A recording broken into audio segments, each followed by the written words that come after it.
Tonight in 12 inspires a recent high school graduate with an unbelievable story of determination. This young man graduated with a 4.4 grade point average and received the Outstanding Citizen Award, but that's only part of his story. Our Wanda Stark is here to tell us more. Well, earlier this week, 161 students from across the country were honored in Washington, D.C. as U.S. presidential scholars, recognized for academic excellence and leadership skills. One of them, a young man from Asheboro named Isaac Diaz.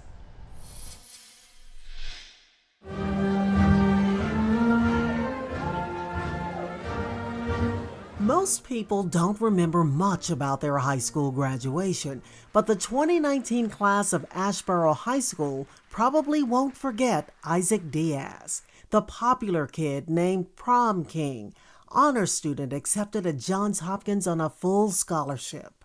Never be content with being decent at something, because contentment with decency will be the downfall of our generation.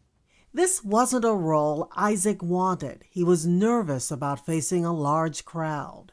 Class of 2019, I love you 3000. Thank you for listening, and may God bless you. The response was huge.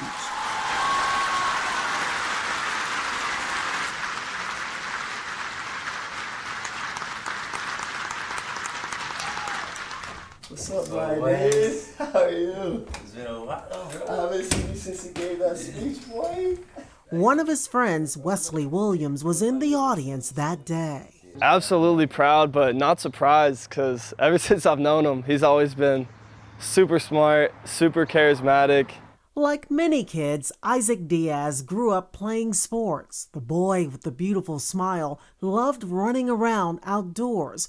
But everything changed September 11th, 2012, after a severe asthma attack. I was at church playing piano, and it hit me out of nowhere, and then I just started feeling this like muscle fatigue, and I just felt really weak, and I felt my muscles start to just get weaker and weaker and weaker. I had a child that is perfectly normal in the morning, and at night my son was in the hospital and in a coma. For 2 weeks. And the doctors don't really know what happened. They know it was an autoimmune attack that affected just the motor part of my neurons. So just my mobility was affected. You were just 11 years old. How did you process this? My first thought was my parents, and they, I looked over and they were there, and it was just really weird. I still can't get over the feeling of not being able to move. But then the doctor came in and explained the situation. And as soon as he mentioned stuff like not being able to move and paralysis, I just remember I stopped hearing things. Isaac says it was hard at first living with new limitations, but his faith, along with love and support from his big brother and his parents, helped him see beyond barriers. Well, I told him that we have to live one day at a time, and we have to take what we have and work with it. We have to have faith in the Lord, because we see His hands in everything that we need. Because I'm trying to graduate in 3 years. Yeah. Isaac says Wesley helped him to overcome his biggest challenge, readjusting to life at school after being away for 2 years. And he came over and just invited me to this table of friends. And then from there, I really got involved with, my social life and just talking with people. And Isaac's always got an encouraging tone, can shine a positive light on any situation. And when times are good, he's hysterical. Isaac's teachers took note of his academic and leadership skills. Isaac has this ability to bring people together. I believe it's his positivity that just kind of makes people gravitate towards him, and also his natural intelligence that he continues to cultivate. It was those qualities that helped Isaac gain recognition from the U.S. Department of Education as a presidential scholar. He plans to study chemical engineering at Johns Hopkins with the goal of working in biomedical research. One thing I don't like unanswered questions. So that's another thing that keeps me going as well, is being able to imagine what it would be like to help other people that are in my situation. We are really so proud of him.